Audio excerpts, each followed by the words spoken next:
We should talk, perhaps, you can also share some thoughts on, since we are going to be talking about reviews, perhaps you can share some thoughts on, one is obviously the craft of writing a review. And as you talked about in the last session, you have to have your audience in mind to make a review better. But also, what are some of the ways in which people, who write reviews can make them more accessible or help them reach a wider audience? I don't know if there is a clear-cut way to that, but as we were talking, reviews have become, or even any kind of long form writing, people, I mean, there is obviously is and will be an audience that will want to read content in a deeper manner, who just want to read a few articles a week, even if they're 2, 3, 4, 5,000 words long. But I think there's a substantial audience that is out there that is of that Instagram, Facebook, Twitter variety, that's scrolling. And if once it goes past your your visible frame on your device, I think it's just not going to be read or viewed again. Yeah, well, I think that's right. That's where we're at. I mean, we're going so fast, and I think that as, as a planet, we have so much anxiety. And when we have anxiety, I don't know. I guess I don't have a copy of this book. I got to get a copy of. Do you know Kahneman's book, Thinking Fast, Thinking Slow? Yes, yes, yeah. So basically, we're in a perpetual state of thinking fast, you know, which is basically great for leadership because it makes us very volatile and easy to move around. uh, easily Don't manu- easily we can be manipulate it. easily manipulated, I think. Yes, yeah, yeah, definitely. And so, but I think it is, and so I think that that's something to try and address. I mean, I feel like that's something to address because I don't like to be manipulated, but but I think it is the context that we're working in right now, which means that for better or worse, you have to have clickbait, right? And then once you get Exactly. into whatever it is that you're presenting, you have to keep them, and the length of time. Like in Medium, for example, I notice, I'm publishing there, posting there, but it's not publishing to my mind because it's not reviewed in any way, but or just reviewed by public opinion. But they mark everything by how long it takes to read it. Correct. Exactly. So I know, before I even start, how long it is, an investment of time. You talked about Kahneman's book, Thinking Fast and Slow.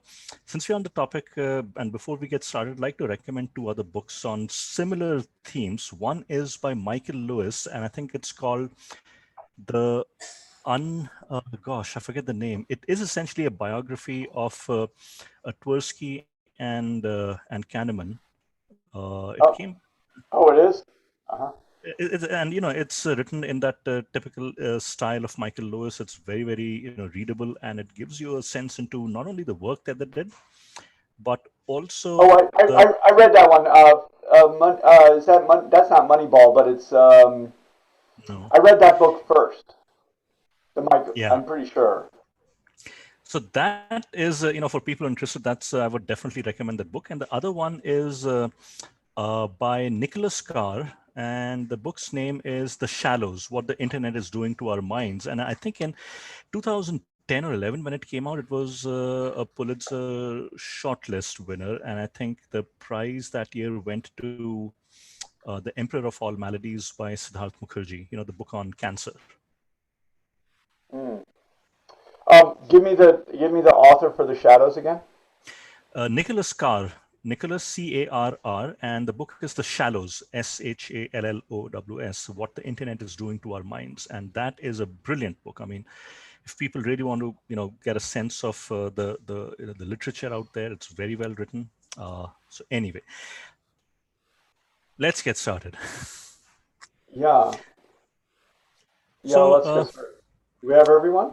I don't we see him. have, yeah, I'm going to move people to a panelist role so you can see them. And So welcome everyone to our Indic Book Club author Q&A, Indic Book Club Writers Open House with Otis. And you know the drill by now. You submit your pieces, short pieces of 800 to 1,000 words at the most to Otis.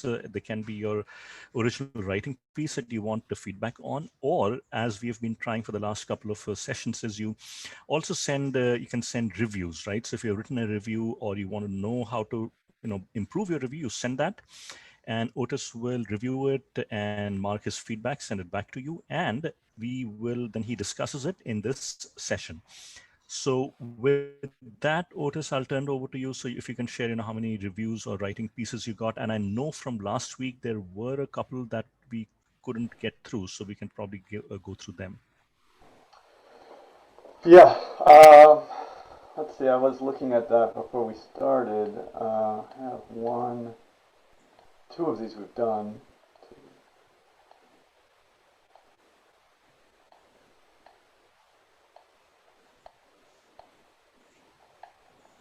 I have three for this week, and I have a few left over from last week. I think four. So we'll try and move fairly quickly. I have a couple of reviews, and then I have a couple of other works. So, and And while yeah, we're doing this, I'm also okay, going to set this up on live on Facebook. great. But Abhinav and I don't know if everyone was hearing us talking about reviews and sort of the nature of the world and what's happening to print media. But these are all things that I don't 100% think of myself as a writer in a sense anymore. Um, Writing is the medium that I devoted my attention to, so it's the way I brought myself through the ranks over a long period of time. But really, what I am is I make things, and what I've decided to make, and what I've tried to become expert at making are stories essentially. And in doing that, it's also influenced the way I've seen the world. So it could have been similar if I had devoted my life to, um, being a wheelwright. I want to say like, a carpenter, a fine craftsperson. If I had devoted my life to being a fine craftsperson, I would have learned learned about the world through that craft and through my dedication to that craft. It doesn't mean that I only make chairs or I only make wheels. It finally means that I'm a maker of things and I see the world in a certain way. And Abhinav and I were talking about sort of how the world is changing and whether the print medium is, it seems to be fading, or if it exists. I don't think it will fade ever completely, because it is such a potentially, it's very potent. And also we should recognize that writing is behind every other medium, basically. Writing is behind every other one as far as I can tell. So even though we see something on video, maybe the person is just doing it offhand, but they've really learned their craft of storytelling from writing. Um, Movies, of course, are written first as scripts. Plays are written first as scripts. I recently made a video, and I did not write a script ahead of time. I made the video first, but I'm just working with different tools. I basically am studied in the process of writing a story, and what writing is, and what a story is for all of us, is it's basically a narrative, and a narrative is just a sequence of events that make sense. That's what it is. And it takes us from point A to point B, arrives ideally someplace different. Um, but it's a great thing for us to talk about. In regard to review, I think it should inform us a lot. These longer works that people are writing, we've talked about this before. Let's say you've written, 600 pages. So it's very likely at this point that 600 pages is going to be read by far fewer people than maybe a review of that work, of course. And it's going to be read by fewer people than watch a video about a similar subject. And it might be read by fewer people that, click on a tweet about that subject. So we should think about what it is that we're trying to do as a reviewer.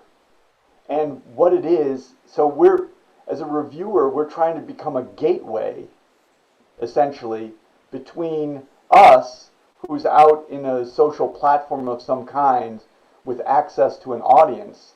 We're trying to become a gateway to the book. So this might be a good way for us to think about it, just strategically. So what's the difference between a person who reads a review and a person who reads a book? Well, it's a question of commitment, isn't it? Right? They can read the review in 2 minutes, 1 minute, 2 minutes, 3 minutes. You decide how long that review is going to be.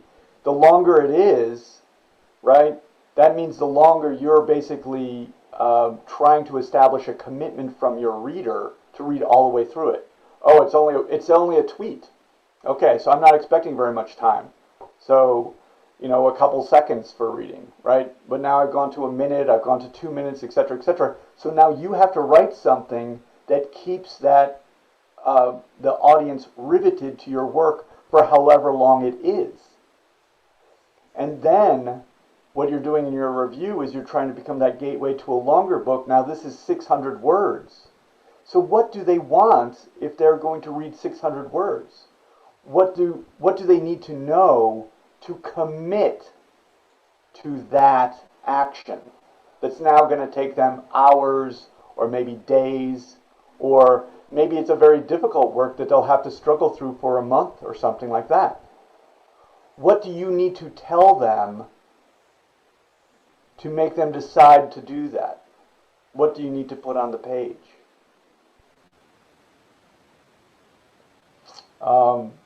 I think that that's something pretty important for us to think about, and I think we can add to that. I hope you'll jot some notes, because I don't have any notes on this, but I hope we'll also realize that this is something I've talked about in all of our writing, regardless of what form you're writing. So what we know about our reader is that they want to leave their world for a short period of time, and they're willing and open to being influenced by what we're going to put on the page. So they're willing to go into our world for 1 minute, 2 minutes, 10 minutes.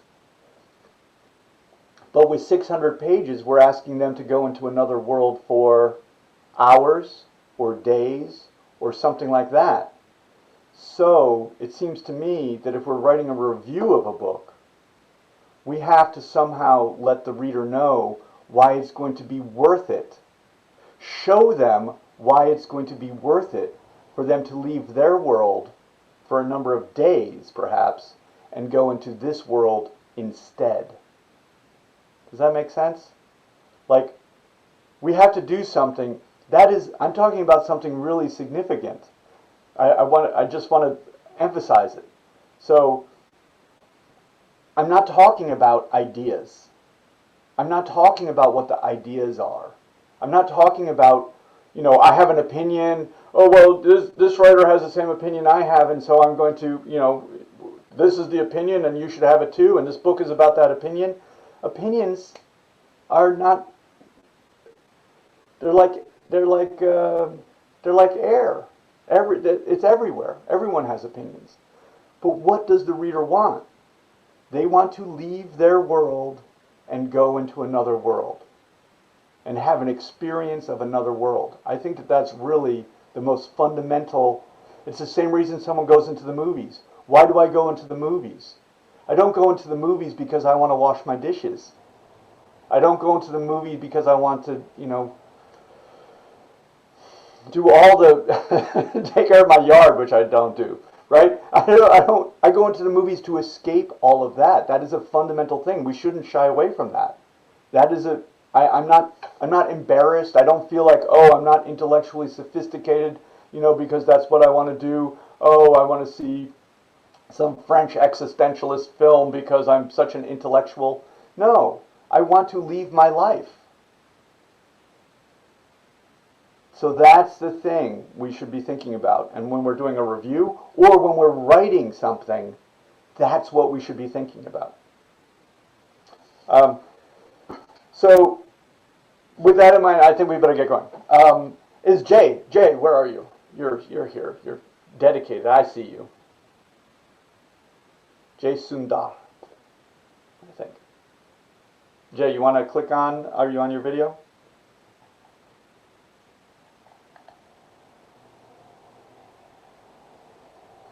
Jay? Where is he? Does he just click Jay's on there. and... He's on mute. Yeah, I see him. Hi, can you hear me? Hello? Jay, how are you? Hello? Can you hear me? Hello?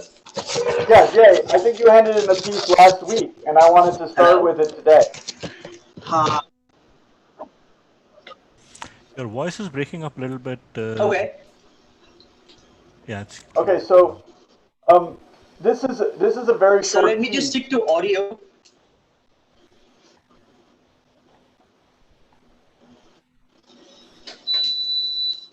Hello?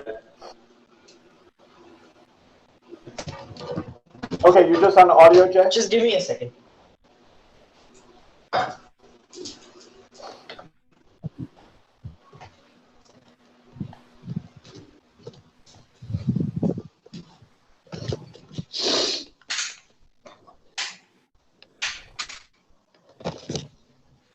Am I audible now? Hello? Yes, you are. Thank you, Jay. Jay, Is that can better? Yes, it is. Thank you. So I just wanted to, Okay. I want to apologize first because I was reviewing what we were looking at this morning and I see that I forgot this piece.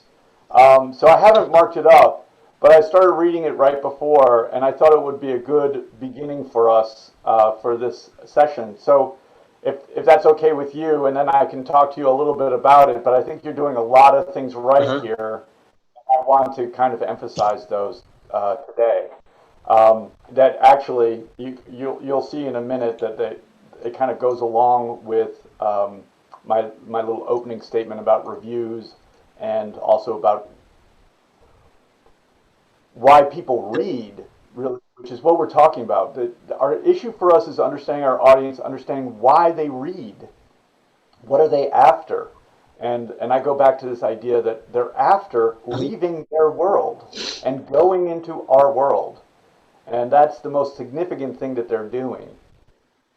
So could you read this first page for me? Oh, wait, I don't have it shared. Sorry, let me share it.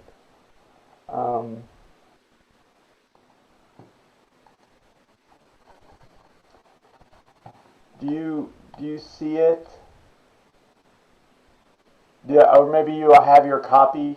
I'm going to have you it's just come up read now. from. Okay. I want you to read from the beginning. Oh my goodness, why are you doing this to me? Silly. Yeah. From the beginning, if you could, just to the bottom of this first page where you get to yes, Father. So it goes pretty fast, but I want to, and actually all of us when we listen, this is what I would like you to do. I would like you to, I want you to forget about thinking about what things mean. And I want you to just open yourselves up to the experience of what's happening. Okay, go ahead, Jay. Enough build up.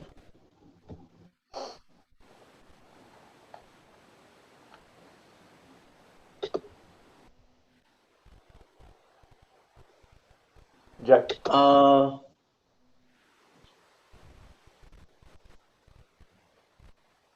I don't see the document. Have you shared it already, or is that a problem on my end? I've shared it. Can other Yeah, people I see it? can see your. I mean, I can see the screen that Otis has shared. I can see your document and all. Hello? So I can too. yeah. So maybe you can just read it from your offline local copy, Jay. You know, the part where it begins with Father, maybe fill up some water. Okay. So if you could just tell me where we start with this so that I can start from my copy of this. Joseph goes, Father, may I fill up some water? There was no response. He repeated a little louder this time. Silence. Shona turned back. I love reading it, so but don't leave it to me. Take it, Jay. I'm not able to see the document on my end. There seems to be some sort of a problem. Okay, I got it now. Okay, Father, maybe fill up some water. There was no response.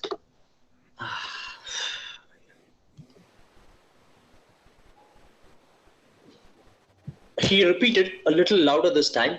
Silence. Shona turned back. Both his parents were leaning on the ropes of their baskets.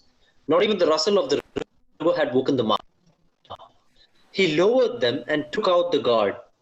He went to the river, washed his hands and feet before splashing water on his sweaty face. He drank to his heart's content, and by the time he returned, Adhiratha was stirring.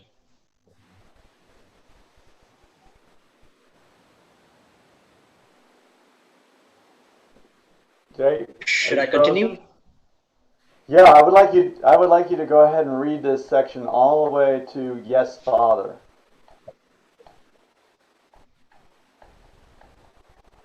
Okay. Shona, where are you? Shona, where are you? Why have we stopped? I'm here, Father. I'm here, Father. I went to... He repeated, a little fill water. We are by... He repeated, but Father, I do not know what we will find there. Silence. Sure that you want to go ahead? Can we not head on the westward road to Mulastana? No. Shona turned back. Both his parents were, if only my legs were a little stronger. Shona sighed, exasperated. It's not that. It has never been that. Like I said, I don't know what we will find there. Shona, why are you shouting? Is there a problem? Radha was... He went to the river, washed his hands and feet before... Wait, too. Shona feels our frail bodies are a burden that he can no longer carry around. Shona bit his lips to suppress the retort that they had almost spoken. Anger... Adhiratha was speaking like all old people did. Shona, where are you? Why have... No. Shona, impertinence, Father. Would you like to have some water? Okay. Shona, where are you? What we will find there? It has been so many years. We'd both like to. But start with your mother, said Adhiratha. Shona gave her the guard. She drank. Are you sure that you want to go ahead? Can we not head on the westward? Adhiratha sighed as he took the guard from her. Are you sure? And let the rest of the water wash down his irritation. On the westward road to... Shona, you should fill the guard before we start. Okay, great. Thank you, Jay. Exactly. Thank you. It's not that. I don't know. Jay, I think we're having some problems with the... I think we're having... Jay? I think we're having some problems with the audio. Let me cut in here a little bit and talk about this piece a little bit. Okay, thank you, Jay. I don't know if other people were hearing that audio better, but I was not hearing it very well. But, no, it was breaking up quite a lot even for me. Yeah, and then I think there was I got onto some loop. But thank you, Jay. So I started reading this morning. Like I said, Jay, I'm so sorry that I missed it last week. But I started reading it this morning, and I wanted to say and give it as an example that I felt like I immediately became part of this world. That's the point I want to make. I became part of this world. Father, I would personally be a little hesitant to start with dialogue. Some people like to start with dialogue. The problem with dialogue is I can't see anything. So okay. I think it's better to establish the setting. I'm going to say that I know I say this every time we get together. Setting and point of view. Establish the setting and basically establish the setting through point of view. That's what I really mean to say. So that we understand whose story we're dealing with, whose point of view, that little camera that can move around the whole universe, where is it situated? Is it on the shoulder of someone? Is it in their head? We want to establish the point of view. For Rashma on the stage, it's a focus that's created with the stage, right? How do people form, and how does the furniture and setting form around the central character? But we want to know who our point of view character is. So I would always suggest that. But still, I become involved in this scene, and what you're doing so nicely is you're combining dialogue with action. Shona turned back. Both his parents were leaning on the ropes of their baskets. Okay, so Jay, I'm going to assume that if I don't recognize a story, it's coming from some a tradition that I don't know. So I think this might be coming from a traditional story that I don't know, but I'm still basically there. I mean, it's a little bit sketchy for me because I don't know the story. I would like to know a little bit more, but it seems like the parents are in these baskets. They're too old to make a journey on their own, and Shona is basically carrying them. Yeah, yeah. I mean, I love that. I mean, that's putting me into a whole world. It's putting me into the past. It's putting me into a time before carts, perhaps. It's a time before a lot of things. And this is just the way that it has to be done, and I accept it. And lowered them, took out the gourd. You have these details. Went to the river, washed his hands and feet. So we have a nice pace here where we have details. We have concrete language. This is the point I'm going to make for everybody. I can imagine this. Okay? I can have a little movie starts going off in my head, basically. So writing was the original movies. We've only had movies for what, 100 years, 200, 150 years? So stories make the audience's imagination start to see things. But it will not happen for the audience unless we use concrete details.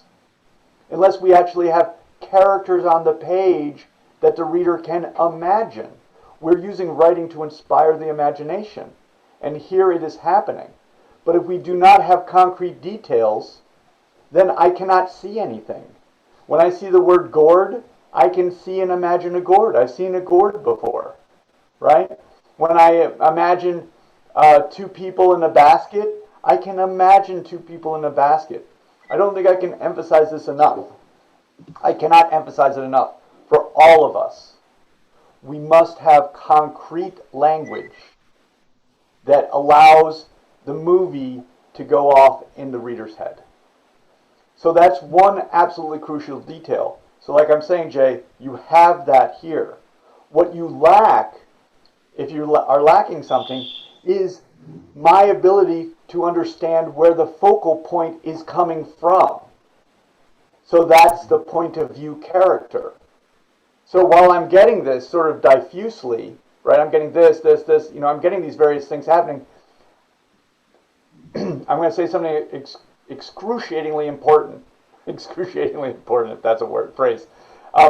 I cannot organize the information. So basically, it's a very subtle point. Jay, this is a good piece. So I'm making points with you in a very good piece that I hope that everyone will take away and apply to their pieces, right? I'm saying a couple very important things, two important things about going into a world. I have to be able to see and experience that world, and I have to be able to organize it.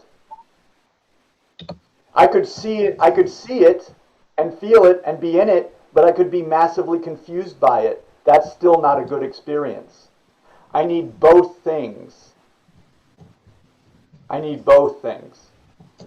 I really like going, we are writing dramas, so sorry if I lean on you, Rashma, but if you can imagine the stage, right? So if we had a stage and we had like 5 people on the stage and people in the back by the curtain, by the spittoon in the bar started talking, and then someone up front here started talking, and then someone back here started talking, right?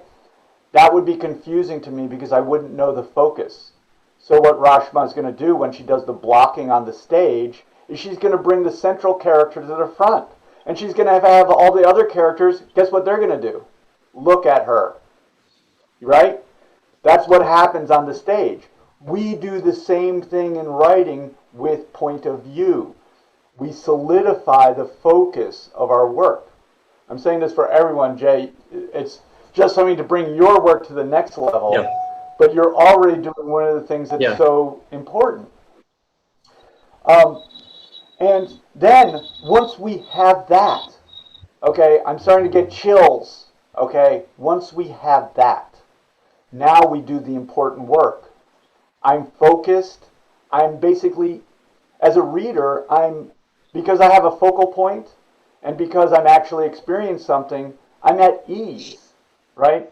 I get to read about other people's difficult situations, but in safety. That's what happens. I get to experience life there in this place through what we call verisimilitude. So I have the verisimilitude of experience by reading your work. Now, what is at peril for these characters? What's at peril for these characters, like all our characters? Other human relationships. This is the thing that matters most, I believe. I've come to this place. This is the thing that matters most in our world. You'll forgive me, Jay, I'm not becoming morbid. When I die, the thing of value that I will have on my deathbed, I hope, are my relationships. They are the only thing of value. The stakes can't be, it's not money, right? It's not, when I die, it's not going to matter whether I have a nice car or not. That is not what I take away.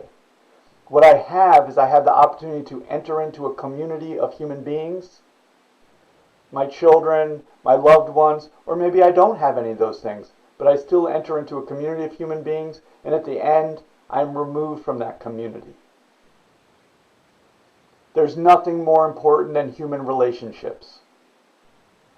It could be that I'm incapable of having human relationships, and I have a relationship with a trusted dog. Then that is the most important relationship of my life. That's it. So, Jay, you are doing it right. I lack the focus. We've talked about that. But I'm in this world. I'm with this. I think I'm going to guess it's the son. And he has the mother and father who are too infirm to make this journey on their own. And we have those characters get on the page as individual characters. Because, I'm going to say this, the peril of us in this human community is not that we are in this community with people who are exactly like us. It's that we're in this community with people who are not us. We're having relationships with people who are not us. Right? These characters are individuated. So I get that they're individual characters. If they were not individuated characters, there would not be a relationship. Right? So, the father says, "Forgive me for putting you through this. If only my legs were a little stronger." So that's a great line, right? It's a great line because the father is sorry, and he feels like he has to make an excuse. He feels bad about doing this to the son. Shown aside, exasperated, good, right? He doesn't say, he's not impervious. He's a human being too that's affected by the events of his life. He's affected by, he might have ideas, but he is finally affected by the physicality of having to carry his two parents. That is beyond the capacity of most of us. He's not a Superman. If he was Superman, it wouldn't be an issue. But he's not. He's a regular person. If I had to carry my parents, as slight as my mother is now, my dad was not so slight, it would be hard, right? So he sighs exasperated, and he says, it's not that. This is good. It has never been that. Like I said, I don't know what we will find there. It's not that, it will never be that, has a kind of irony to it. because we get the sense he's exasperated that he has to meet this argument again. Because so there are two things that I use as guiding posts for myself when it comes to dialogue. One is the Mamet quote that I said the other day. So characters may not always say something that they mean, but they will always say something to get them what they want. That's one. The second one is something that John LaRue said to me at Stanford. I think I told you I grabbed him and I threw him up against the wall at a different day. And I said, tell me two things that matter. And he said, only tell backstory when you absolutely have to. This will come up later today. And the second thing was, dialogue is something characters do to each other. You're doing that here. You might not know that, which is great. Having a good ear for dialogue means that we capture the dynamics of human relationships kind of automatically. It's like being able to have perfect pitch in music or something like that. We hear it and we reproduce it. We don't have to know why we're reproducing it, but if you're like me, I'm tone deaf. So I had to learn all this stuff, basically. I had to train myself, just like we can train ourselves in music. So, fine. So anyway, the father's coming and he's basically, he's saying, he's making an excuse because he feels really bad. But him feeling bad is, I want to emphasize this, something that he's doing to the son. He's not being quiet. He's not saying anything. Dialogue is action. He's acting to get himself what he wants. And that's something that he's doing to the son. And the son is used to it. And he's exasperated by it. So that's all good. I just want to I'll go a little bit faster. And he basically, the son now here in this line, it's not that. It has never been that. The son deflects from this. The father is trying to make the son do something, and the son turns him away. He says, it's not that, it's never been that. I don't know what we'll find there. This is, classic human, ability to, I don't like what's coming at me, I can't deal with it, I want to move it to the side and take on something else. Human beings do that. Great. Shona, why are you shouting? Is there a problem? I think this is the mother says, awake too. Shona feels our frail bodies are a burden he can no longer carry around. I love that. Great line. If the father is trying to make the son feel guilty, he's sticking the knife in now and twisting it, right? Shona feels our frail bodies are a burden he can no longer carry around. That's actually a direct contradiction to what Shona actually said. Shona said it's not that. It said I don't know what I'm going to find there. The father does not take that. The father goes back at what he wants, right? To not feel guilty about what he's doing to the son. To somehow go to some ethereal plane where people are not burdened by physical existence. Not to take it too far. Shona bit his lips to suppress a retort he had almost spoken. I have some feelings about that, but we don't have time right now. Anger gave way to understanding. After all, Adarata, was speaking like all old people did. Is that so, Shona? Have we become unbearable? Oh my God. If there was a knife, if there was one knife, there's another knife. Like that. No, mother, it's nothing. Forgive me my impertinence. Father, would you like to have some water? And then the son backs away, right? He backs away. He cannot even take this that's coming on him. No, mother, it's nothing. Forgive me my impertinence. Yes, we would both like to, but start with your mother. It's great. Shona gave her the gourd. She drank very little. She didn't seem all that thirsty. She sighs, and he took the gourd from her and let the rest of the water wash down his irritation. He drank too. Shona, you shouldn't fill the gourd before we start. You should fill the gourd before we start. Yes, Father. He's directed again. Okay, so this is a great little scene.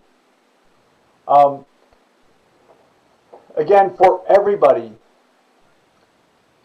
this is the main point I want to bring up. Okay, Jay. What you've done is you've backgrounded yourself. You've backgrounded the author. The author does not seem to exist in this work. I feel as if I am in a world and I am observing it for myself objectively. This is the first level of our ability to tell the story. The first level of our ability to tell a story is to get out of the way. To background ourselves, not to give our opinion about what the story means, but to act as if we're only presenting the story for the reader to appreciate for themselves. You, in this page, did not judge the son. You did not judge the father or the mother. You didn't judge any of those things. They were simply on the page for me to decide about. Because they were on the page delivered with objectivity, I also did not judge them. The difference would be if you did come in and you were judging them. Let's say you thought the son was a shirker or whatever. And maybe it will turn out that this is really his burden. He has to take this trip. But right now he just seems like a human being. He seems like me. I'm not perfect, and neither is the son. The father's not perfect, but neither am I. So I accept them as fellow human beings who I am bearing witness to. This is the best thing for us to do as writers. We background ourselves, our human personality in a sense, and we act as what I call a faithful witness. Faithful witness. And that's our job. We already get to construct, remember, narrative is a sequence of events. We already get to construct the events. This is one event. So, what's the next event? We get to construct that. We do our work by creating an arc of character through a sequence of events. And by doing that, what we show is we show actually a process of life, which is what life is. It's a developmental issue. It is not, this is not to you, Jay, because you're not doing it, but to others who want to express their opinion, it is not a static opinion. Okay? A static opinion doesn't exist. There is no stasis in this world. Jay, you would agree. It's all action. I'm like this, I change, I change, I change, I change, I change, I change, I change, I change, I change. I die. What happened in between? That is my life. And that's what we put on the page as writers. Yeah.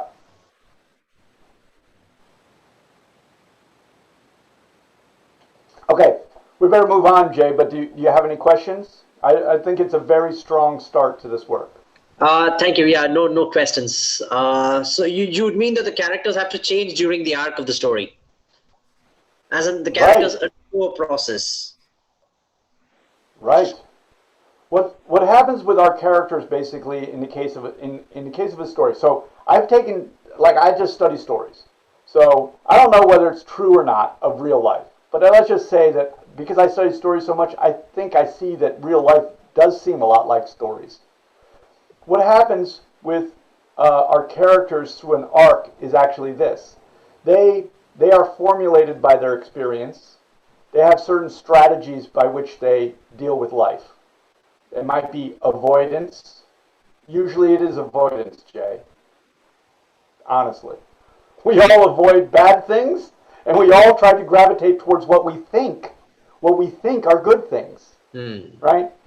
We meet adversity, and what we usually do is we double down on our strategy, whatever that is, to avoid and to seek, I want money's going to make me happy. Oh, I didn't get that job. I'm really going to get the next job because money's going to make me happy. Okay. Maybe. So we double down, and so our arc of character is a continuous changing process we're always different, right? We're becoming more emphatically holding on to our strategy in our arc of character. We more emphatically hold on to it, but holding on to it, we're actually always wrong as characters, and we're going downhill because of it. We're chasing more and more this thing that's forever elusive. I mean, it's kind of classic, right? But it's like we imagine this thing's going to make us happy, but actually our peace has always been within us. The famous American movie, The Wizard of Oz, you know, as Dorothy, she can click her heels. You could always go home. You always had the capacity to be happy. It was you who was preventing that from happening. We are our problem. But anyway, we go down, and then yes, then we meet a point where we actually have to make a choice. Do we continue to be as we are, or do we change?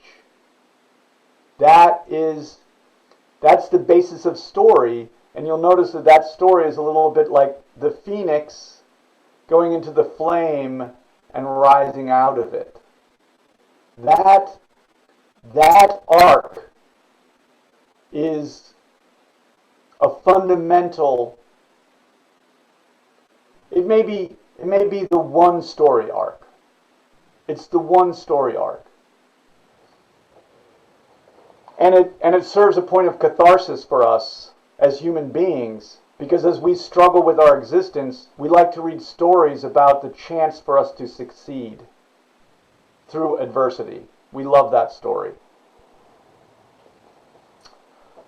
But yes, I am saying that for the character and for us, truthfully, so I'm saying take from stories something and apply it to us.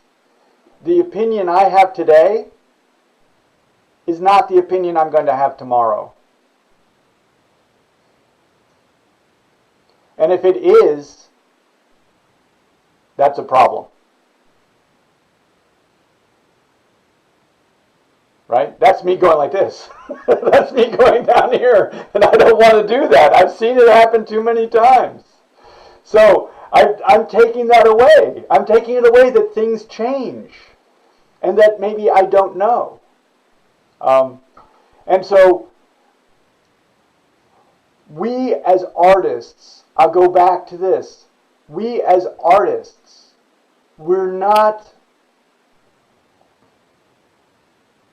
trying to make people believe things. We're trying to make them see things.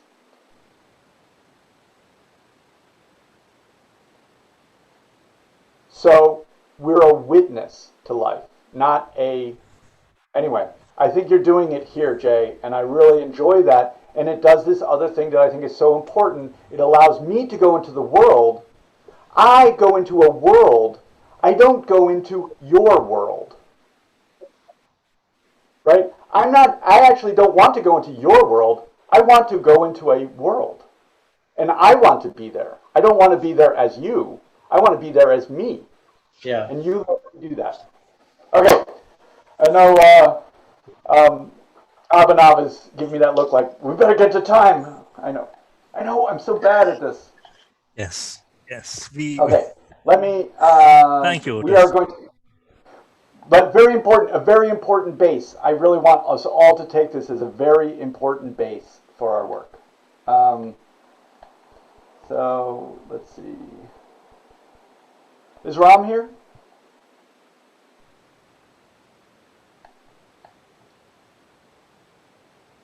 Is Ram here today?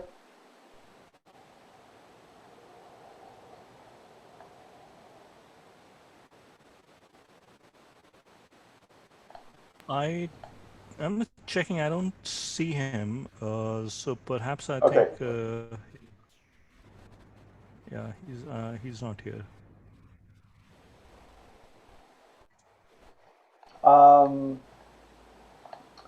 Is Jai Siraram? Is that the author there for this piece? Nope. No. Good morning. This is Falguni, and I'm the one who turned this in. Okay. Okay.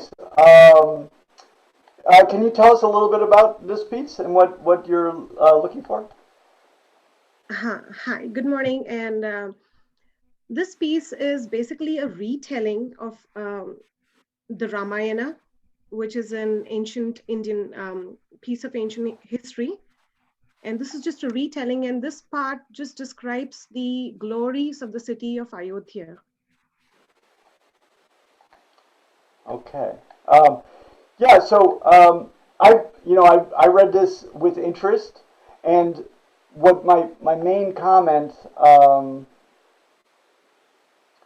like this description, but now this is going back into this idea as I like to apply to this work and all of our work basically, is that the things that we need are we need some sense of both the concrete detail and we also need that focal point in order to Right. be able to understand things. I've made this comment before.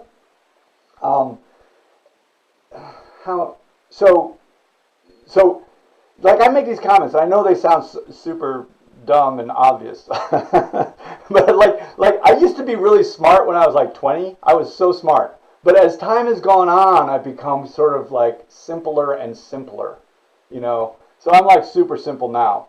But basically, it's this: we all of us, as far as I can tell, we all of us live in one point of view, our own. So we actually experience our entire life within this one body, seeing things from our point of view. So within our head, looking out. That that is that describes our experience of life. When we write, we want to use point of view. We must use point of view because it's already the only way to organize our very chaotic experience that everyone in our audience shares. That's how we do it. We basically understand the world through point of view. So in this piece, I want to know, how am I seeing this? From what, and so I'll just say, from what single point of view? It can be a camera, that moves around. I've said this before in dealing with something that's nonfiction, that one way to think of nonfiction, if you want to describe something that's, let's say a palace, right? Describe it as if a person is walking through it, if that makes sense. And we do that because that means that I walk in through the front door. So the front door was, inlaid with gold. The antechamber was filled with flowers and da da da da da. Beyond that was right. So I'm taking basically a point of view, even though I don't have a person attached to it, but I'm treating it like a person that moves, right? That goes through the experience. And I do that so that the reader can feel comfortable, basically this sounds a little bit complicated, but the reader feels comfortable in a type of perception that they're used to.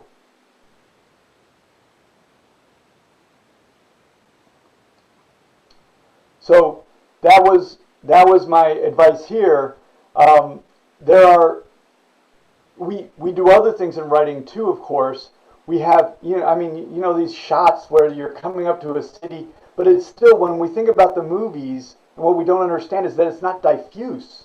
It's always organized with a focus that comes from the camera. And that camera is like a single point of view. And we want to reproduce something that's like that in our written work. The camera itself, right, because of the technology of a camera, creates that focus automatically. In writing, we do not have that. The only person who's going to be able to create a focus in our writing is us. And we call that focus point of view. So I think that's the main thing here. I would like to see the point of view. And then the other thing that I really want in a story, for me as an audience, right, we want to again understand, why is our reader coming to our work? Our reader comes to our work because they want to have an experience. They want to have an experience essentially, writing is the original avatar, right? They want to have an experience as within the character so that they can have an experience of life from which they gain something. So those become the first two things that I think about. We want to establish the setting through the point of view, which establishes the character that's going to be the prominent character through this story. Right. It could be that you want to write more about this space and this place. A city can also be a character. And anything can be a character, finally. But we still want to take into account these very human needs of having a point of view to organize the experience and filling the experience with concrete detail that the reader can imagine. So they both have an imagination, but they also have it organized so that they can do this thing that I'm talking about. The primary thing that the reader wants is to, I'm going to do this, I'm going to be in Abanov's bricks for a second, right? They want to leave Abanov's bricks, and they want to be in your world. They want to be in this world, and they want to have an experience in this world that is like life. That was a little bit of a speech. Did that make any sense? Yes, it did. Thank you so much. I really appreciate it. Yeah, it's a, you know, there's this very maddening. I'm going to tell you, I've been at this for such a long time, and I find it maddening, right? It's maddening because I have something I want to write. Why do I have to think so much about this pesky reader and what they want to read? Right? It bothers me that I can't just write the thing I want to write and then that's good enough. Unfortunately, what our artwork is, what our writing ends up being, is it ends up being a bridge. I think about it sort of, it's not mystical or anything, but it's even more than that. It's a commingling of the consciousness of the author and the reader. And it's an absolutely equal relationship in which we have to take into account exactly everything that they want. It has to be everything that we want and everything that they want. It's not easy, but it's a wonderful aspiration if we can get to it. And when we achieve it, it's worth all our efforts. I better keep going fast. Abanov, I know, is kicking. He's breaking pencils. That's why he's taking himself off the screen. He's going through the pencil breaking. Okay, Not at all, Otis. Or he's eating. I don't Exactly. know. I'm having some salad, so you certainly Oh, good. don't want to, I don't think anyone wants to watch me masticate. So No, thank you, Abhinav. We appreciate it. Okay, let me keep going.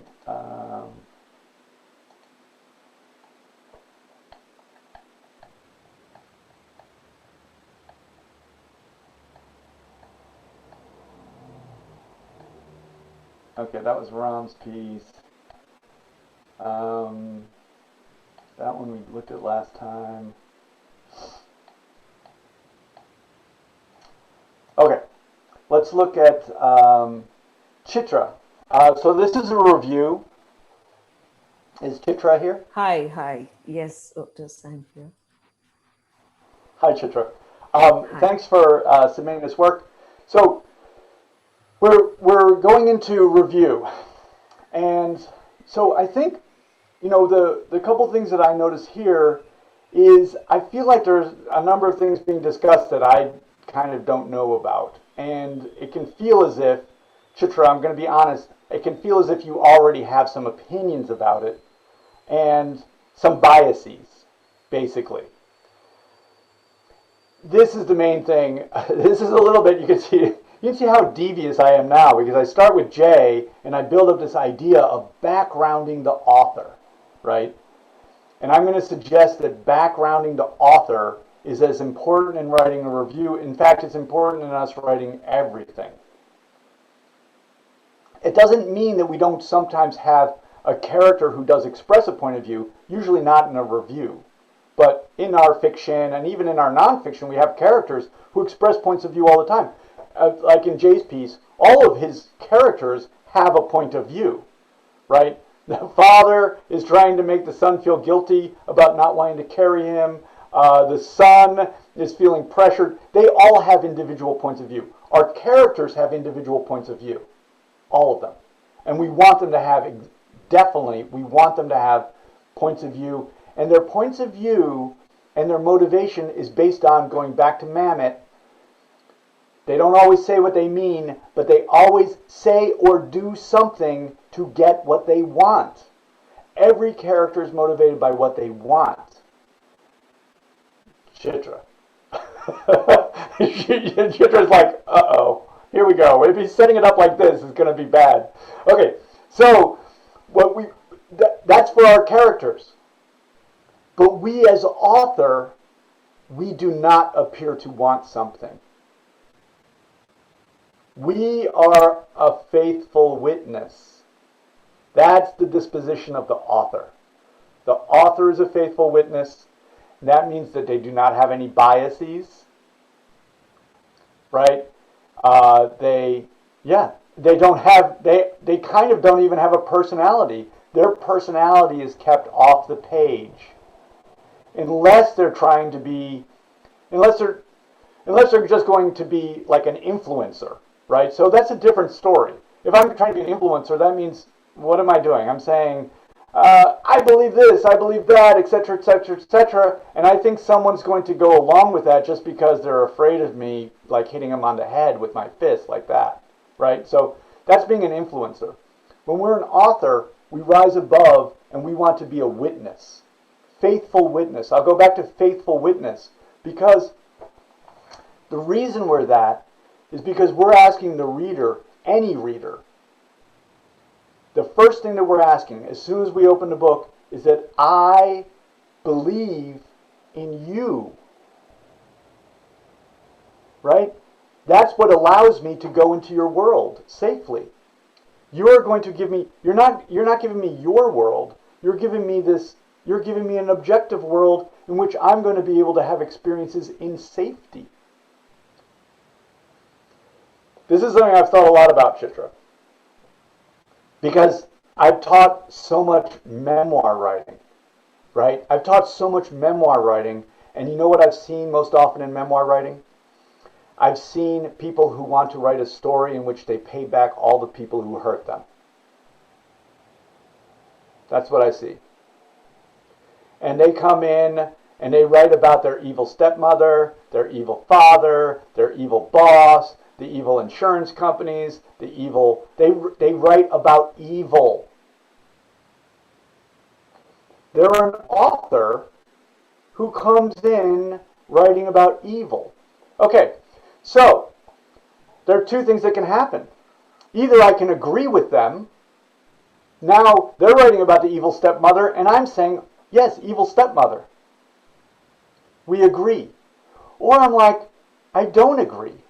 Right? If I don't agree, I don't even think I'm getting a world represented that's being represented honestly. So I'm out of the book. But I started thinking about it even more so. What I started to realize was it didn't matter who was being judged. It didn't matter to me whether I agreed or I didn't agree. If there was judgment, I left. Now, this is not the characters. Characters can judge each other, but not the author. There's a difference between the characters and the author. The author is objective, and is objective even about all the characters. And the characters are filled, yes, the character here, I think you're an evil stepmother, sure, but not the author. There's a difference. It's very difficult to grasp in some ways. But we have to separate ourselves from characters, separate ourselves as authors from our characters. Right? May I ask a question? Yeah. Mm-hmm. So my question is this. I completely understand that from the point of view of writing a, a story where I am writing the story. But that is also the reason why I reviewed this book for today, because of the context in the book. And I have struggled with writing because it has a certain point of view. So if I'm reviewing the book, and if the book has a certain point of view, but is woven into the story, as a reviewer, how do I keep that out? Do I make myself understandable? Am I? Well, one way we're going to do it in review is to look at doing a review that does not correspond with our own bias. So let me just give you this is the year 2003. A newly formed Indian state of Jharkhand is where the Maoist terror unfolds. So for one, I don't know what the Maoist terror is. I definitely see that that's being depicted as a negative thing. So it has a kind of sense of bias to it already. That there's something, right, but I don't know what it is, but I do understand that it's a bias. I understand that, something is unfolding. Again, I'm going to go back to this idea of we as writers, we want to consider the world and what's happening we want to be a witness to it, not a biased, we're not using language to create a bias. But that's only the start. But I don't even know what that is. So I know it's biased, but I don't have any way to evaluate whether I agree with that bias or not because I don't even know what it is. But I do know it's a bias. It's a love story, but this is the place, for example, the situation has insinuations of people and incidences in the real world. Left-wing student outfits, radicalization on university campuses, urban Naxals parading as intellectuals, immature minds wanting to control the various destinies of some young people. Okay, so that's a cast of characters. That cast of characters is being shown to me with a sense of bias. The language contains bias against all of those people. So this is starting to bring me into a territory that's, I don't know, the author may be demonstrating all of these biases, right? The author may be demonstrating all of these biases, and it seems here that but I don't know that one way or another. But I do know that you seem to be reflecting these biases. But this is the thing. I'll go back to Jay's work. So as a writer, so like let's say, for all of us as writers, when we're considering these people that are being created, whether created in fiction or not fiction, the criteria of excellence for me is that we put human beings on the page. So human beings are always complex. They're always complex. They're always driven by trying to get what they want. Every single human being, regardless of what they're doing, this is how I feel as a writer. Regardless of what they're doing, they're all doing exactly what Mamet says. They don't always say what they mean, but they always say something to get them what they want. And that actually goes for everyone and all of our biases too. When I'm pushing a bias, I'm trying to get something that I want. When I'm that memoirist saying, oh, my stepmother was evil, I'm trying to get something that I want. When I get that memoir, I know that I'm being asked by the author to agree with them that their stepmother is evil. I know that. But I cannot teach them that that's okay. Because for me, the author has to see every character as a human being. Whether a work is good or not, from my point of view, depends on whether they accomplish that or not. So, if I'm going to review a book, like it could be that I'm reviewing this book and I could say, this book has a riveting love story at its center, but the depiction of characters that are outside of the author's ideology are depicted as monstrous idiots with their cardboard cutouts. That's a phrase that Rashma will know, right? We do not, as writers, we never want to present cardboard cutouts. This is our criteria. Chitra, it could be that you have another tack on this, though. I mean, you could be out. So the way to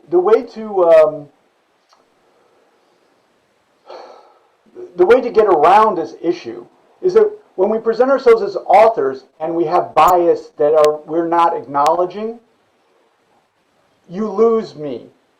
In the Greek term, we call this ethos. Ethos means the way I believe in the author. But if you have bias and I perceive it and I can't have any way to evaluate it, then I don't trust you and I move away. But so my question if you wanted to, you can do this. Yeah. You can do something like this. You can say, the author of this book shares the political dispositions I do. I do not like leftists any more than he clearly does. Still, though he dislikes these leftists, he portrays them as complex individuals, whatever. Now you can get into it. You can own it, right? Because when you own it, then that increases your ethos. Does that make sense? Like, I trust you more if you admit it. But Otis, my The question relationship. is, if these are the Yeah. elements that are dictating the book, so how do I then say it as a reviewer? If these are the elements in the book anyway,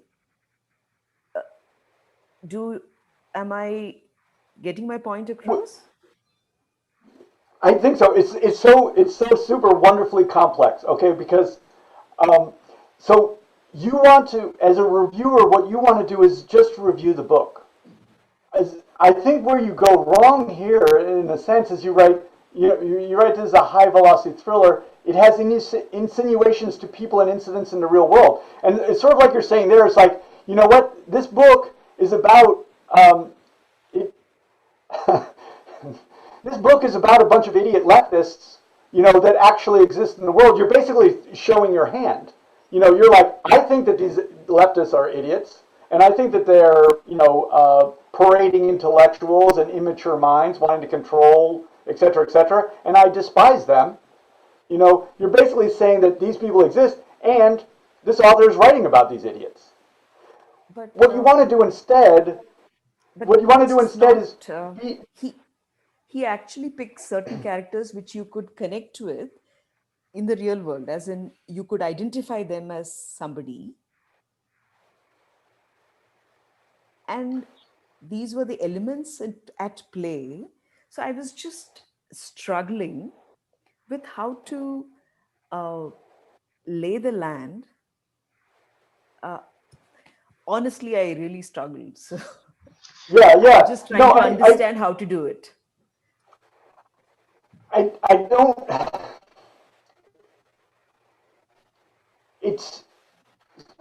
It's sort of, I'm not sure that I have great advice, because it's, our biases are us to a large degree. We are our biases. I like, deviled eggs. Whatever. The things I like and the things I don't like make me. But when we're trying to write a review and we want to have this sense of ethos, where the reader is going to read our work and trust us, then we have to try to write. We actually have two ways of doing it, as I've already suggested. We either write by not having any biases, or we write by acknowledging our bias. Either way, the reader starts to trust us. But I think what you've done is you've actually gone between those two, right? You sort of like, you haven't acknowledged your bias, but you're also not writing without bias.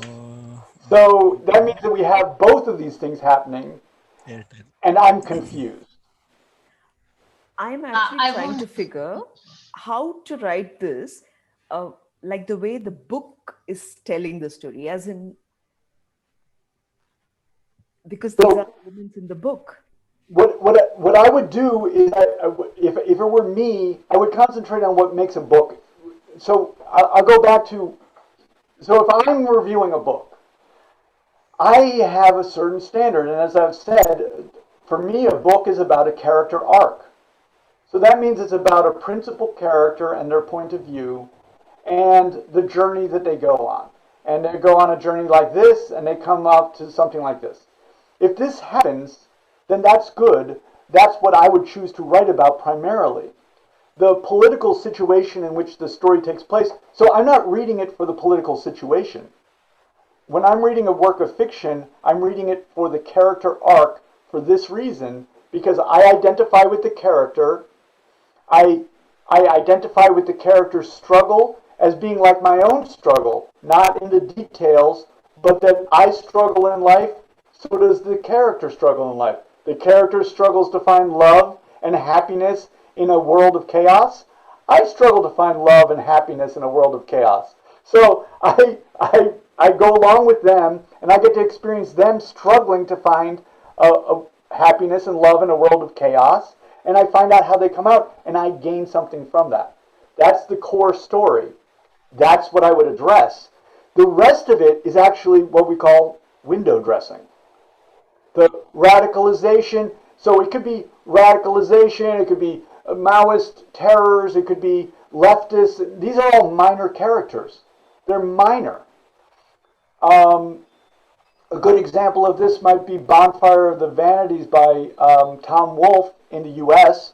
Okay, so the backdrop is New York City and race war and city politicians. Yeah. So those things are not, those are the window dressing, those are the context in which the story, the core story takes place. I would make my concentration on the core story rather than the window dressing. Because it's not, finally, I'm not reading it for a political treatise. I'm not trying to read the work to discover what I feel about leftists or not leftists. I'm not reading the work to discover what I feel about city officials. I'm reading the work to discover about life. That is the subject of stories, and that should be the focus of the review. And then it's a question of, for a review of fiction, it's a question of whether the author does it well or not. So for me, that is a big question. Does it sound like the author, and look, John Steinbeck is a very well considered author in the United States, and his political points of view correspond to my own. I do not like John Steinbeck because I feel that he's actually pushing an ideology, and I am not reading for an ideology. I am not reading to be propagandized about what life is like. I'm reading to experience life. So since that's my criteria, that's how I would evaluate. Does this author get us involved in a character arc that makes us have an experience of life that ends up being meaningful for us or not? Then we might say, does he treat his characters as cardboard cutouts or not? Those are the issues for me. If they're cardboard cutouts, then I'm already distancing myself from the work because I don't feel like I'm witnessing humanity. I feel like I'm actually being told what humanity is. And I do not go for that. So then how does one review it? Like something that comes... That's my question. My question is not so much about the book itself. My question is about how do I represent the book? Well, by thinking about that, those aspects... What's that? You said if it was a book heavy on ideology, and if... Right. So I might say, okay, Operation Johar is a love story wrapped in an ideological treatise. That might be a way to say it. Or you could say Operation Johar takes place during a volatile political period in the state of such and such, but it is primarily the struggle of a young boy to discover himself. Right? Got it. That's how I would, Okay. I mean, Okay. and really, and you'll see that this is a choice that authors have. It's a funny choice. Are we trying to make something or are we trying to witness something? This is a big difference for authors. It doesn't matter what the subject is, okay? So subject aside. Are we trying to witness life or are we trying to make life? Here, I'm not I so think, much I concerned think, about the author. I'm more concerned about how to review something like that. but we do that by looking at the book. So the book is the artifact. We forget the author. Don't worry about the author, but concentrate on the book.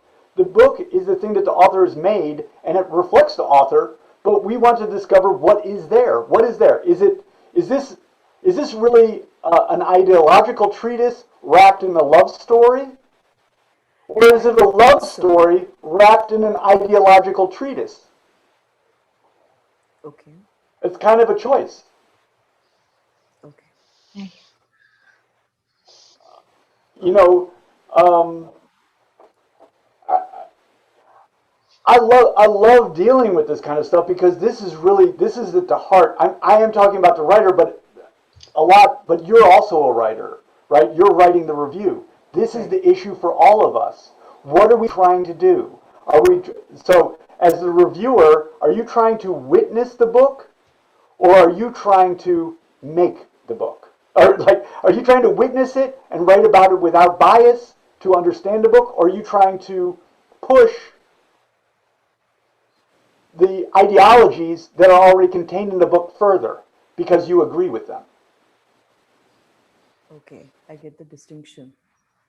Yeah. All right. And you can, and from my point of view, it's fine if you even say, you know what, this book, so aligns with my particular ideologies that I don't even care if this love story is good or not. I think it's great, but the love story is good, right? You can write that. You can write whatever you want, but the main thing for us to do is to be honest, and be honest by both looking at whatever it is we're looking at honestly and understanding ourselves honestly. That's the best way. Just be honest. Don't try to do anything. Um, my mother gets like this. She's like, please don't bother me with this, with this irritating phrase of doing. Right? That's what my mother says sometimes. Like, don't worry about trying to do anything. Just worry instead about being as honest as you can. And then just putting that on the page. That is our best guide. You can be like, this author is my next door neighbor. And he gives, he feeds me breakfast every morning. I have to love his book. And I do. Right? You can say that. You can say whatever you want. I love it. But that's key. But what we don't want to do is we don't want to, so what happens here, when I read the Maoist terror unfolds, I feel like I'm being swayed. I feel like I'm being manipulated. When I'm hearing about, left-wing student outfits, like they're dehumanized idiots, but I don't have any way of judging that for myself, then I feel like I'm being manipulated by language. When I'm feeling manipulated by language, just like John Steinbeck, it does not matter what the ideology is. If I feel I'm being manipulated, I turn away from it. And that's the same reason I turn away from any characterization that seems like a cardboard cutout. Because a cardboard cutout is, to my mind, not true. It is not true. And so if I have a character depicted as a cardboard cutout, one-dimensional, then I turn away from the work because I'm like, this is not life. This is an ideology. This is an idea of life, not life. And I do not read ideas of life. I am not interested in it. So that's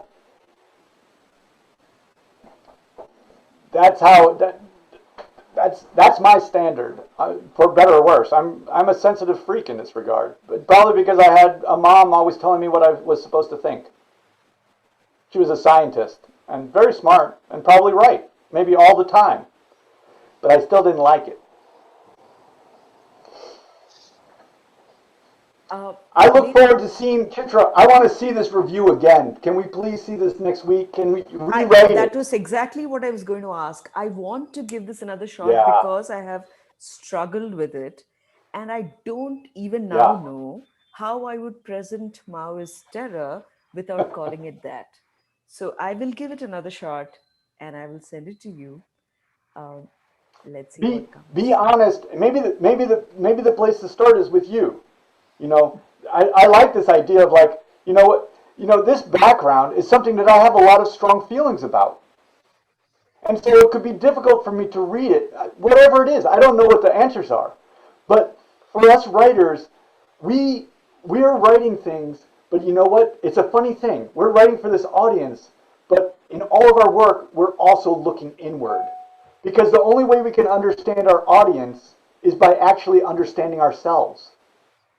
Or we could data mine. That's a joke. That was a joke. We could do data mining. That's the way corporations discover their audience. We discover our audience by looking at ourselves. I look forward to seeing this again. It's not meant to be easy. If it was easy, everybody would be doing it. Yeah, I have struggled with this only because I don't know how to portray the elements, but I'm going to give it a shot. In fact, that's what I want to ask you. So I'll send it to you. Yeah, and I look forward to it. And also, whatever you do is great. Okay, I'm really so committed to that. Because remember I mean, yes, I'm a freak about this, but we're on a story arc. We're developing all our lives, different, because of what we decide to do. This is always giving us feedback. When we do something, it gives us feedback, and it presents us with a problem, and we change and grow from it. So all your work is good work. I really believe that. I have to believe it about my own life because I've typed so many pages. So I just didn't understand one word. In the top line, you say this point of view now describes the what? This point of view. Audience. Okay, got it. All right. Right. So basically, when you create a bias, you've actually now limited your audience. So now everyone who agrees with you that there's a Maoist terror, right, and even knows what that is now with you. Someone knows. They raise their hand and say, "I believe in a Maoist terror." They're with you. They continue to read. That's fine. But that's a much smaller audience. All those people who don't know what the Maoist terror is are gone. And all those people that, even me, who might be interested in what it is, feel like I'm not given information to evaluate for myself, and now I don't trust you, and I'm gone. So, but if I begin to give a lot of the information, I'm worried. Don't. The context, deal with the context. The context is window dressing. The story is about a character. Does the work succeed on that level or not? That is the only criteria. You are not going to convince, I don't believe you're going to convince many people to read a book where the core story does not work. Because I'm not reading to read about Maoist terror or about cities or about the Dust Bowl or about, I'm not reading to read any of those things. I'm reading to read about a character who struggles with life that I can grow from that struggle. So if it doesn't work on a core level, it doesn't work. Deal with that. Don't deal with the context. So then, should we write a review for such a book? Well, I would write the review about the core, and then if you think, I mean, if the context is perhaps more weighty than the core. Well, then write that. Just say, I mean, you can say, the core, the core story of a boy's coming of age in this relationship is turbulent, but in some ways cliche. But the context in which it takes place is so interesting and vital that everyone will enjoy it, right? I mean, there's always, for us writers, we are strategists. There's always a way to make it work. You clearly want to write a review on the book So you should figure out how to do it. This is our struggle. Our struggle as writers is, how do we do it? I You know, agree. but we can't just do it. The problem is we cannot just do it on our own terms. Everyone, so this is the thing about human beings. We all want what we want on our own terms. I want love on my own terms. I want to make money on my own terms. We all want what we want on our own terms. But the struggle of life is you do not get what you want on your own terms. So you want to write this review, that is clear. Now you have to figure out the terms. This is great. This is how we grow as writers. Thank you. I love this project. Thanks. I go Thank you again. very much. It's not easy. What we're doing is not easy because what we're dealing with and wrestling with is ourselves. And to a large degree, we're also developing this ability, and I do believe this, we're developing this ability to both be us with all our opinions, to be a character, and to be an author. In psychology, we call this having a dual consciousness, where we're both able to see and experience our life and our bias and our struggle, but also we're able to witness it. Got it. And that is one of the struggles of becoming a writer. And it's not one that ends, okay? I can see Ashvani is saying, oh, I've been there, done that. I'm already there. He's saying that, I know. I can read his mind. He's like, I've way past that. No, Ashvani, it never happens that way. It's a continuous... the best work is a life work. Okay, we better move on. I'm really sorry. So, quick time check, Otis. How many pieces do you have remaining? Oh my God. Heaps. Let me. That was Chitra. That one we did. That one we did. Okay. I have a couple pieces, but how about I just do like bullet points, because it's not great for me to have a backlog. So if I could just get through, are you all right with me just trying to do it very quickly? I think the things we're discussing are all important. No, sure. No, this is good. We have a good, I think, very good discussion. So how about, so you want to do both of them? How about we try and get them in, say, 15 minutes? Yeah, great. Perfect. Okay. Thanks. So I have Rashma up here, and Rashma, we spent a lot of time obviously on your work last week, which was so great. And I think that actually what I mostly felt about this work in comparison to last week's work is where last week's work was so succeeding because you had these 4 really individuated characters. You basically don't here. Like all these characters are essentially in alignment with each other. They're not motivated in that they're not individuated with what they want particularly. And I think that's really the story of the scene. My other question for the scene is, why do we need to give this group equal attention? It might be diffusing us from our central issue. So like this family, it seems like their main purpose is to, and you can also feel it in the way that they're all basically aligned, is basically they're all joined in this idea of evaluating women who are coming for this possible marriage with an algorithm. So they all agree about that, basically. I think that is actually the core of the issue to a large degree for our central character, right? She's being evaluated by an algorithm in comparison to all these other women, Right. in a kind of computeristic way. And that's the core of the story. So we don't really need to individuate all these people. If you wanted to engage in more economy, I would actually just have, them, I'm so sorry that I don't know, I have to write down your main character's name. I love her name. Simran. So, Simran. Simran, yeah. Thank you. I love that name. I'm so sorry that I keep forgetting it. Simran, maybe because I love it so much. I don't want to, you know, own it. Anyway, Simran, um, you know, we we can show this character just by having one candidate before them, right? And have them do their evaluative thing before Simran comes on, basically to establish the context of the scene.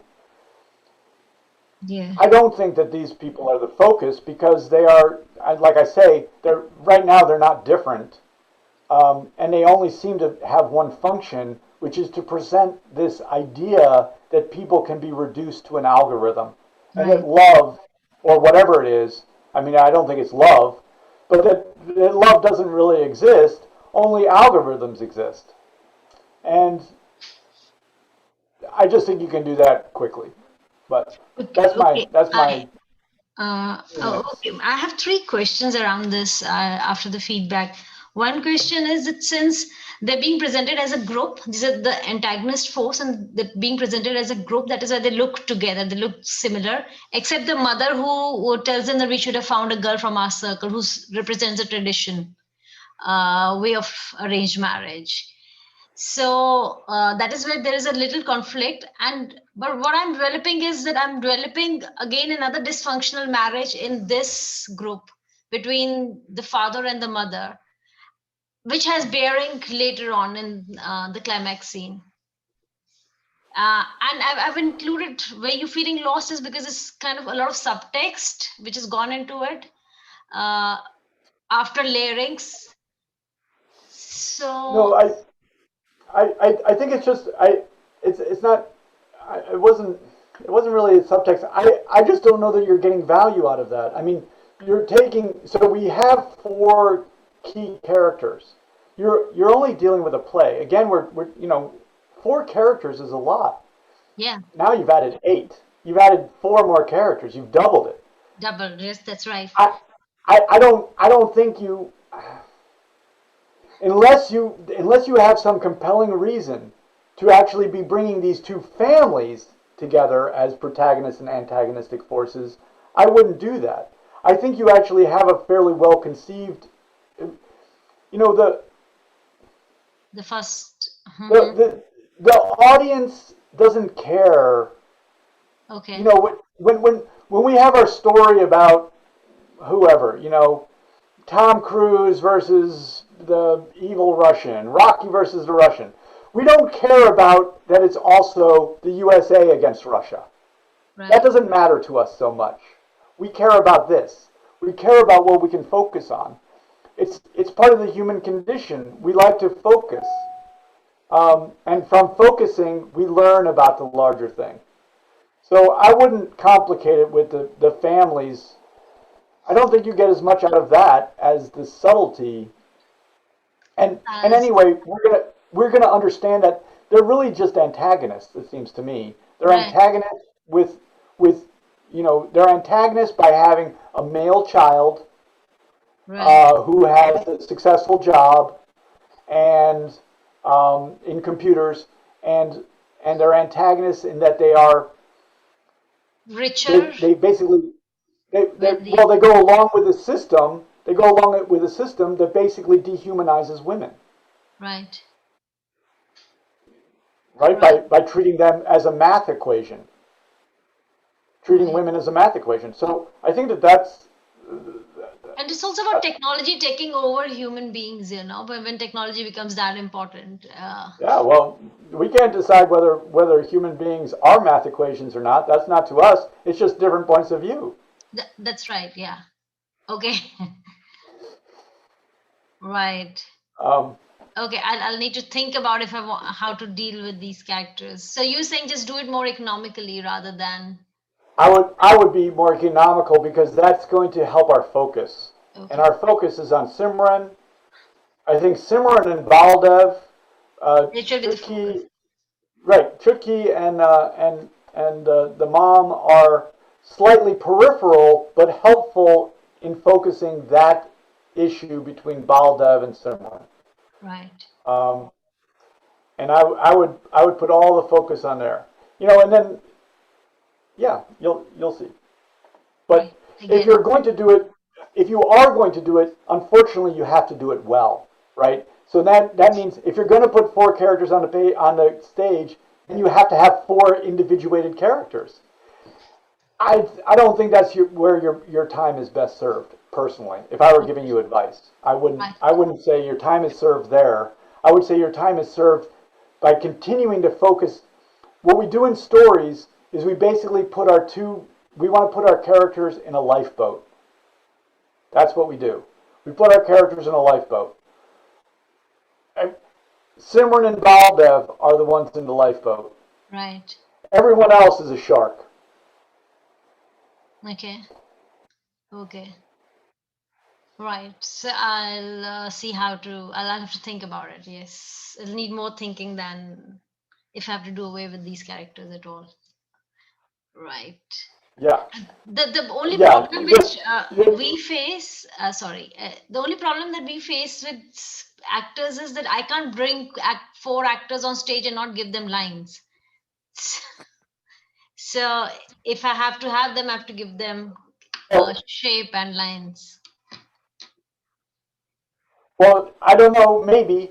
I mean, I was seeing like if you had some kind of split stage, Right. you can have Simran and everyone sitting in here, right, waiting, while Right. Split scene. basically the woman right before them is they talk to her and we understand what they're doing. We see it in a kind of a split screen, and then that person leaves, and then Simran and the family come in, and then maybe you expand out the scene like that. So you have some kind of waiting area. You have them here so that we can see them both, and so then we understand visually that Simran is waiting and this person is going first. That sets the context. Right. Then that woman leaves, and then you expand the scene out like that, and now Simran is in. Now we know what we're dealing with. We know who they are, and we already have met Simran and the rest, and now we see what happens. Right, I get it. Thanks. That's what I would think. And then that's a lot more economy, and you actually have them showing us this whole selection process rather than telling us about the selection process. Right. And I think that would be more effective too, because really what's happening in their selection process is the dehumanization of somebody, and so it would be better to witness that with an actual character on the page, right on the set. Watch them dehumanize her with their algorithm, and then say, "Well, we'll get back to you," and then off they go. And then, who's the next one? Oh, she's 31. Da da da da da da da da. Right. Okay, bring her in, and now we see what happens. Right. Because I think that's exactly what Simran is resisting, is being dehumanized in this way. Exactly. Yeah. Right. Yeah. Okay. Thanks. Sumati? Tell I can't hear. Audible? Oh yeah, I hear you now. Yeah, okay. Just give us a short little primer on this. You wrote me an email that was explaining it to me, but just so you can explain it to everyone else, and then my comments might make more sense. Yeah, so this is an extract from a short story I wrote about a relatively lesser known character from the Indian epic Mahabharata. So the character's name is Pandu, and I have written this whole piece in the form of a kind of a soliloquy where he's thinking about something. So it's a his set of reminiscences of his life up to a point, and at a critical point in his time from where the story moves on forward. Okay. So, right, in my first draft that I had sent to Indic Academy, I had not. Yeah, Otis. Oh, I was just going to say, and what you continue? told me is it's a way of creating a context for this character and a kind of backstory. That's right. So this is a later addition I've made to kind of make it read as a good standalone story. But I realized that it was a very tricky proposition. So that's where I needed your help. Right. And you did mention that you felt that like there were a lot of characters. Yeah, far too many. I And counted there were 11 or something, so I thought it's just too much for a short story. yeah, so everyone else can see. I also tried to do little squares around all the characters for myself to keep track. So there's two things. I'm just going to give you, Sumati, because we have a little bit of a time crunch. I'm just going to give you my boilerplate. So this is what I would apply to every work. Anyone who gave me work about any subject, I would say exactly the same things as I'm going to say to you. So you're right. Okay, one, trust yourself. Okay, so as a writer, we often know what the problem is, right? But we don't want to know what the problem is, and we hope that we've hit the lottery and it's not a problem. I know this. Ashwani knows it. I know it. We all know this. We want to hit the lottery, but we know there's something that doesn't work. So, yes, too many characters. Why is too many characters a problem? It's confusing. It's actually the same issue that we just talked about with Rashma's play. 4 extra characters. You just times 2 the number of characters that I have to keep in my mind and figure out why are they important and what are they doing. It's confusing. There are 2 things. So I have this central premise about our reader. Our reader can have difficult emotions. They can go through difficult things, but there are 2 things that we can never have our reader experience. One is boredom. We can never bore our reader. If we bore our reader, then they will do the boring things in their life. We have enough boring things. The other thing is we never do is confuse our reader. I find my own life confusing enough. I have people that talk to me and they tell me just yesterday, I was like, nice to meet you. And they said, I already met you. I'm like, I don't know who you are. I mean, so we do not confuse. 2 things. We do not bore. We do not confuse.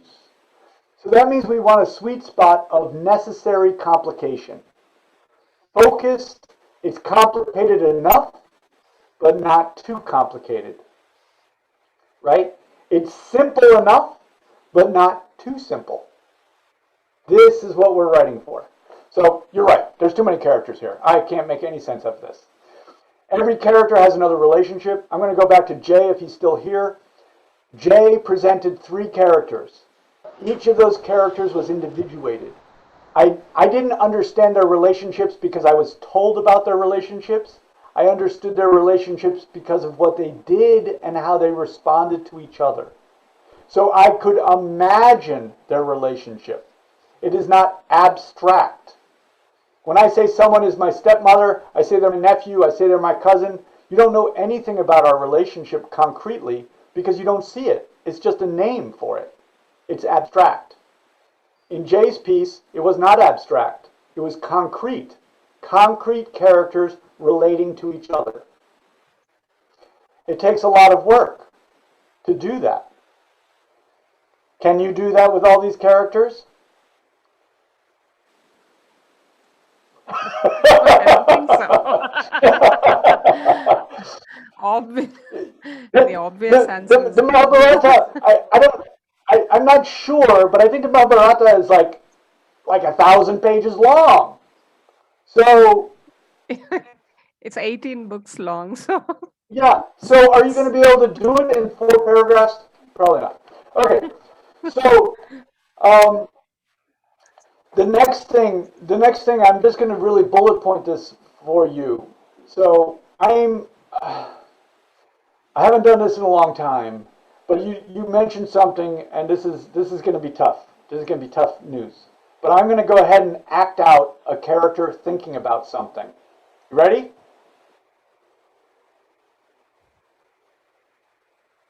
Yeah, absolutely. So the point is, there's no dramatic possibility in that. There's no drama. Nothing is happening. Characters thinking is not what we put on the page.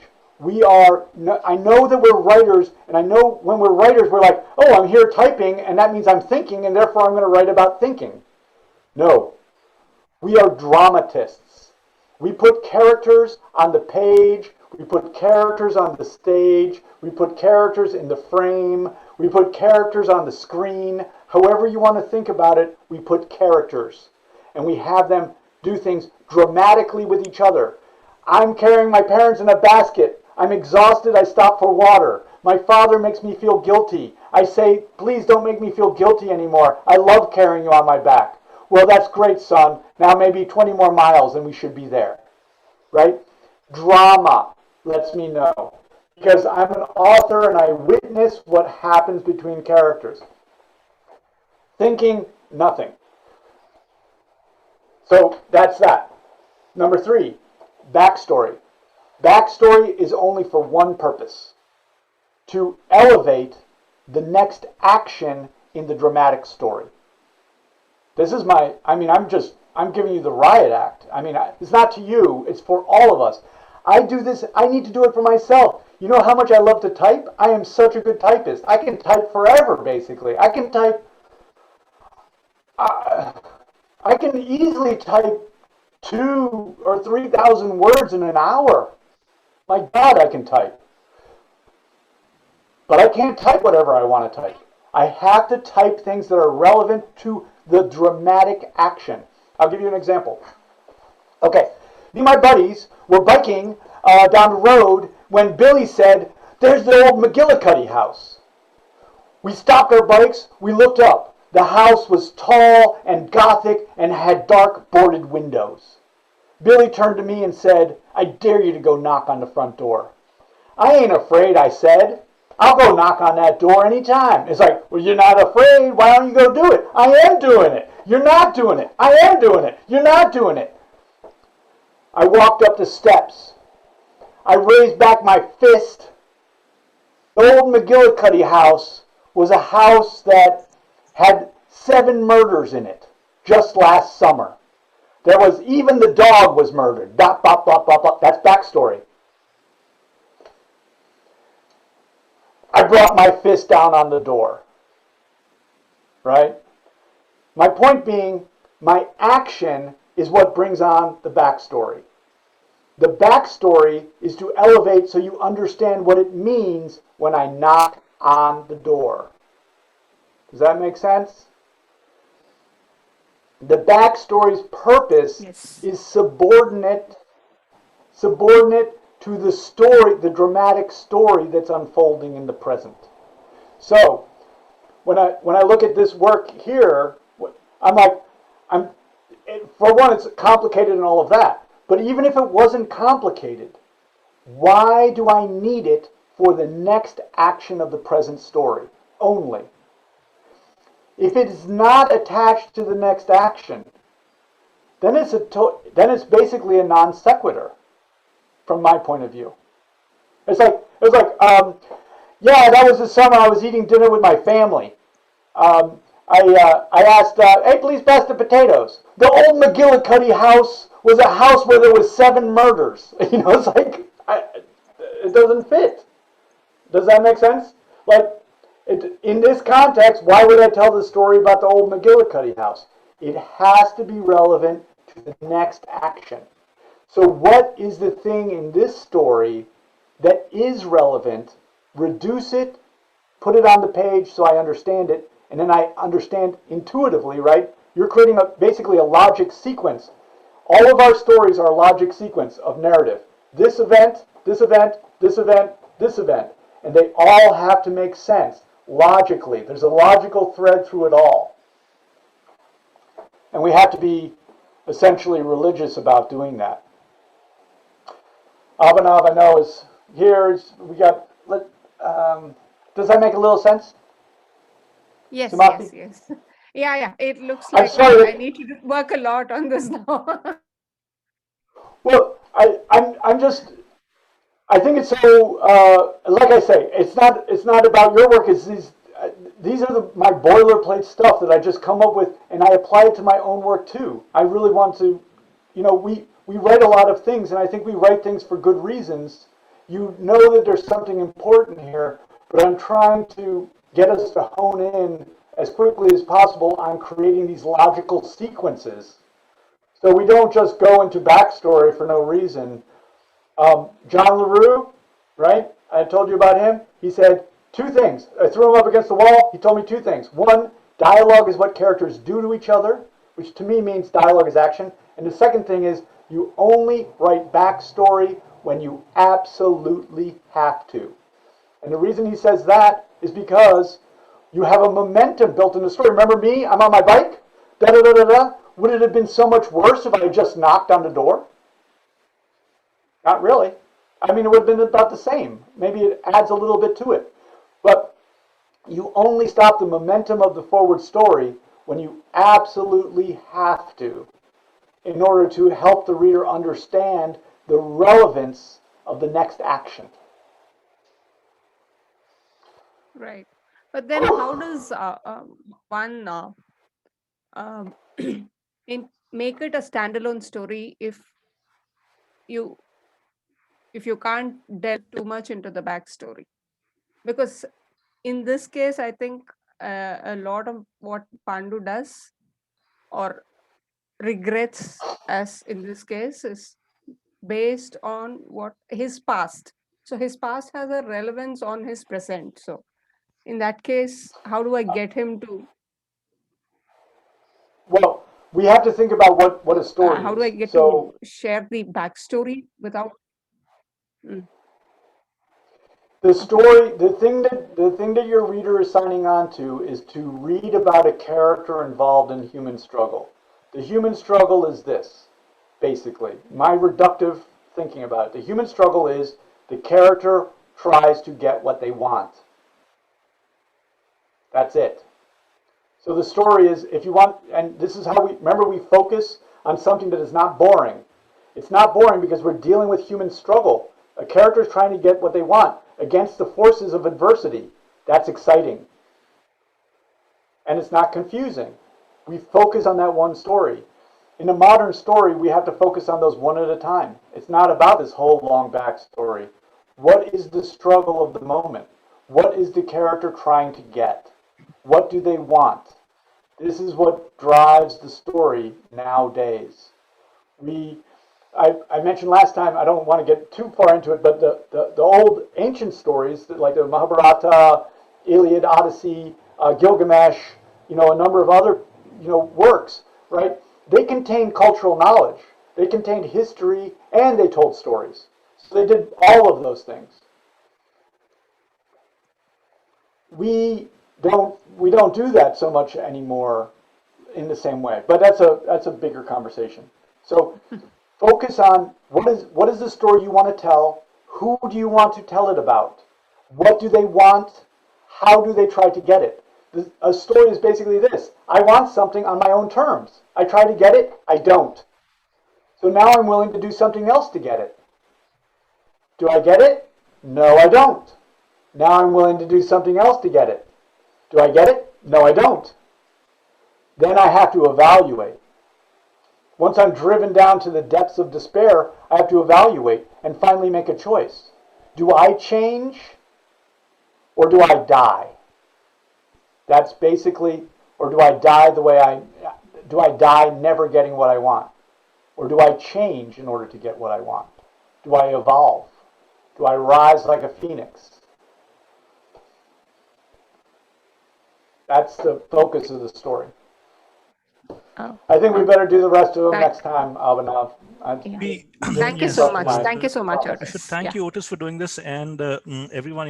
We will be putting this session up on YouTube in a few days, and I'll share this link out on Twitter and Facebook, so you can watch those. And I think we also have a playlist, so you can go back and watch the previous sessions also.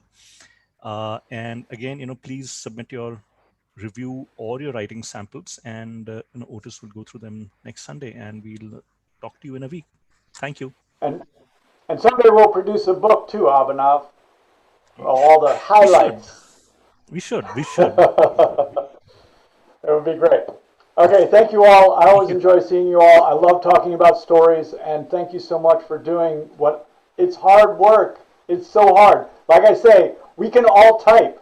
If it was easy, everyone on earth would be doing it, right?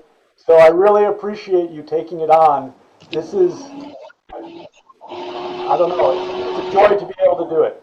So thank you all. Thank you. Thank you. Bye. Thank you so much. Bye bye.